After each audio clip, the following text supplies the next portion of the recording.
Bangla academy অমর একুশে গ্রন্থমেলা ২০২৬ বইপ্রেমীদের মিলন মেলায় পরিণত হয়েছে। রাজধানীর বাংলা একাডেমি ও সোহরাওয়ার্দী উদ্যান প্রাঙ্গণে আয়োজিত এই মেলায় প্রতিদিনই ভিড় করছেন হাজারো দর্শনার্থী। দেশের নামকরা প্রকাশনা সংস্থার পাশাপাশি নতুন লেখকদের বইও পাঠকদের আকর্ষণ কাটছে। মেলায় ঘুরতে আসা পাঠকরা বলছেন, বইয়ের গন্ধ আর নতুন বইয়ের আকর্ষণ তাদের বারবার টেনে আনে এই আয়োজনে। শুধু বই কেনাবেচাই নয়, প্রতিদিনই থাকছে আলোচনা সভা, কবিতা পাঠ ও সাংস্কৃতিক অনুষ্ঠান। জ্ঞান, সংস্কৃতি ও সাহিত্যের এই মিলন মেলা মাস জুড়ে বইপ্রেমীদের জন্য হয়ে উঠেছে এক অনন্য উৎসব।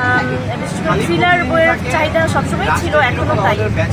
এছাড়া কবিতার বইও মোটামুটি ভালোই চলছে। মূলত উপন্যাস এবং কবিতার বই আমাদের এখানে বেশি চলছে।